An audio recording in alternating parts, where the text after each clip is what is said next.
Assalamualaikum warahmatullahi wabarakatuh. Selamat pagi dan sampai jumpa lagi pada Sunset Solution Channel. Pagi ini kami akan sharing tentang bagaimana contoh atau cara membuat sebuah surat gugatan perdata yang akan kita sampaikan kepada Ketua Pengadilan Negeri. Nah, pada video kami sebelumnya kami sudah menjelaskan tentang poin-poin penting dalam sebuah gugatan. Maka pada hari ini kami menyampaikan sebuah contoh gugatan perdata yang benar sesuai dengan syarat-syarat pokoknya. Nah, sekarang kita lihat pada video berikutnya adalah contoh sebuah surat gugatan.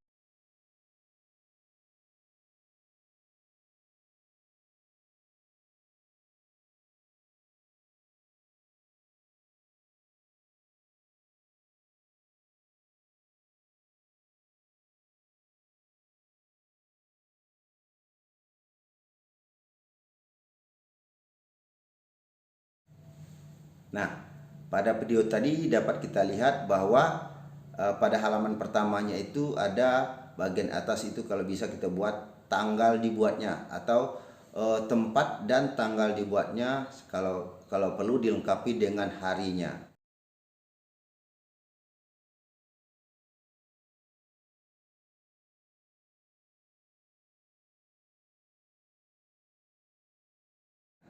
Kemudian yaitu tentang perihal tentang gugatan tentang wan prestasi umpamanya. Nah, di sini ada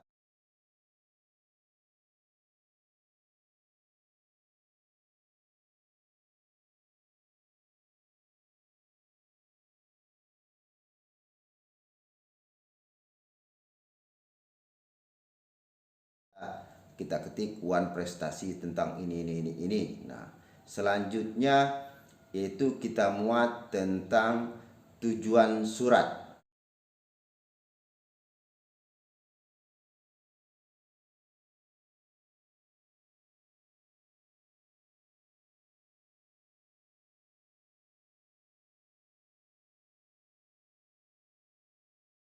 Nah, di sini kita tujukan kepada uh, Ketua Pengadilan Negeri setempat, di mana kita ajukan sebuah gugatan. Dalam ini sesuai dengan kompetensi relatif, seperti video kami, keterangan kami sebelumnya bahwa kompetensi relatif ini adalah tempat diajukan gugatan sesuai domisili tergugat atau sesuai dengan yang diperjanjikan dalam sebuah perjanjian, domisili yang disepakati dalam sebuah perjanjian. Nah, di sini ada dua cara. Pertama, kita dapat mengajukan sendiri gugatan. Yang kedua, kita bisa menguasakan kepada penasihat hukum atau advokat. Nah, di sini contoh yang disampaikan melalui advokat. Pada prinsipnya pada pokoknya hal ini sama saja, karena ini hanya sifatnya meringankan atau tidak menyita waktu kita. Kalau kita punya waktu, kita dapat melakukannya sendiri. Nah, pada contoh ini kami sampaikan ini yang berbentuk dikuasakan kepada pengacara atau penasihat hukum.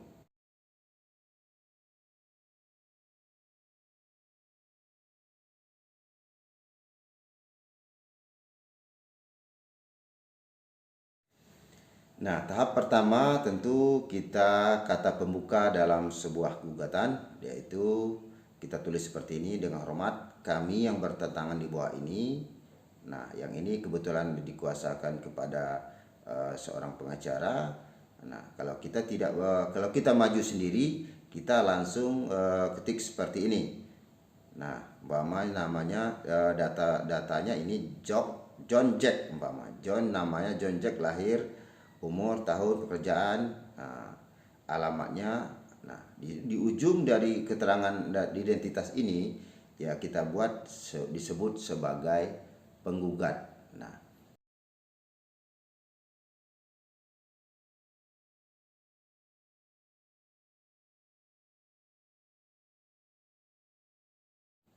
penggugat ini bisa satu, bisa dua, dan bisa banyak. Artinya bisa berapa banyak sebagai penggugat. Selanjutnya disebut sebagai tergugat. Nah, kebalikan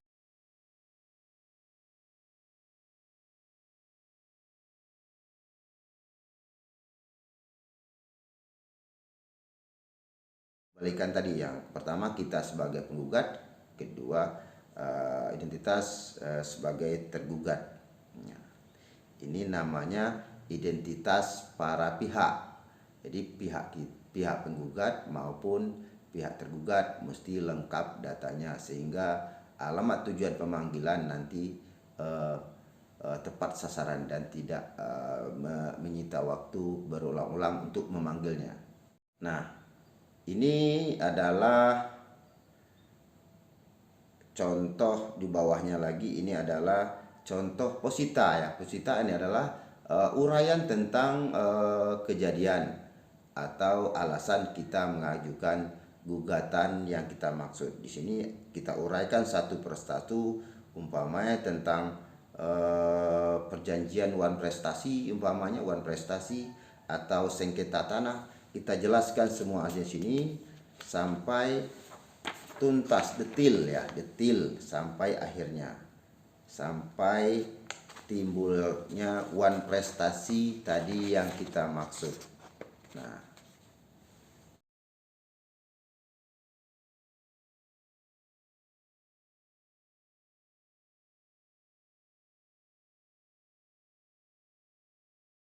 selesai semua, apabila sudah detil kita muat, baru kita masuk pada petitum. Petitum adalah tuntutan kita dalam sebuah gugatan.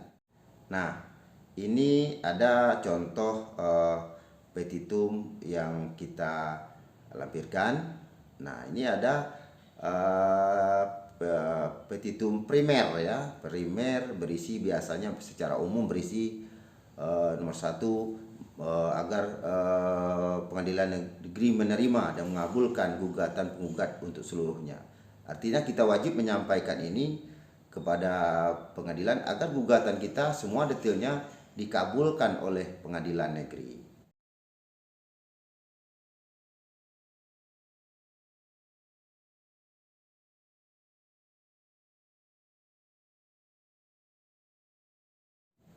Nah, selanjutnya adalah kita menyatakan agar pengadilan negeri menyatakan sah dan mengikat demi hukum perjanjian hutang piutang antara penggugat dan tergugat. Nah, ini kita agar perjanjian itu dinyatakan agar pengadilan menyatakan apa yang kita buat itu sah secara hukum gitu. Selanjutnya, karena ini gugatan wan prestasi, maka kita wajib juga menyampaikan kepada pengadilan bahwa pengadilan mesti menetapkan tergugat adalah pihak yang wan prestasi atau tergugat yang sebagai pihak yang ingkar janji atau cedera janji dari perjanjian yang sudah disepakati. Selanjutnya yang perlu diisi juga yaitu di poinnya menetapkan hutang pokok, umpamanya itu dimuatkan hutang pokoknya sekian. Terus ada namanya tuntutan tambahan, kita minta penetapan bunganya sesuai hitungannya, hitungan hari yang sudah lama larut, atau hitungan kalau diusahakan modalnya sudah dapat menghasilkan sekian, atau modalnya apabila disimpan di bank bunga sudah sekian, ini mesti kita masukkan dalam tuntutan tambahan ini dalam sebuah gugatan. Nah, karena ini ada menyangkut hutang pokok, kita juga minta dalam gugatan ini tergugat melakukan pembayaran hutang pokok ini secara keseluruhan. Kita minta pengadilan menetapkan bahwa tergugat ini membayar secara keseluruhan. Di samping itu kita juga meminta agar tergugat ini juga membayar bunganya secara keseluruhan. Tidak ada pembayaran yang tertunda atau secara kredit ya kita. Maka hal ini wajib kita muat agar pengadilan atau majelis hakim dapat memutusnya. Karena apabila ini hal-hal seperti ini tidak kita muat, prinsip pada pengadilan, majelis tidak dapat memutuskan suatu perkara perdata yang tidak diminta oleh penggugat ataupun tergugat.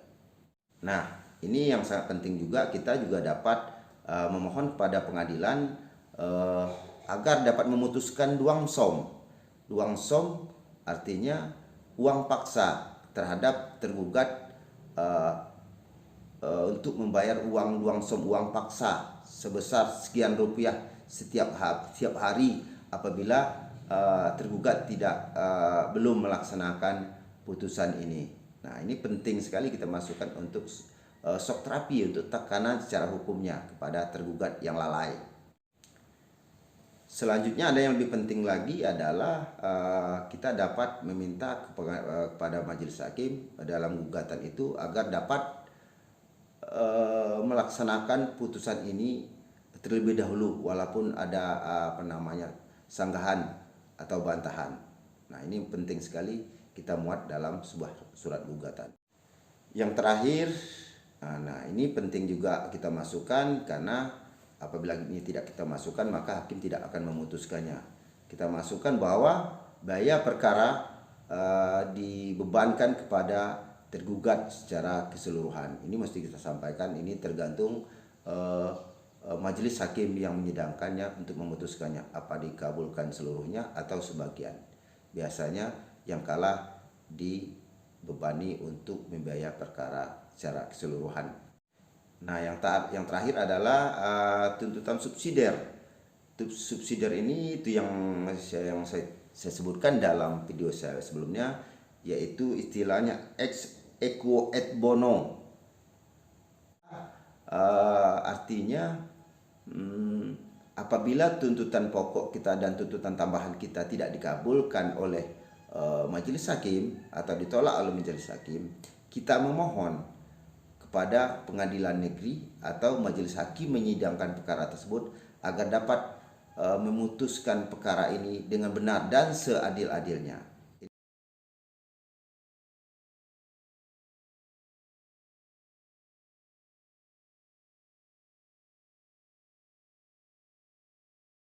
Ini alternatif terakhir.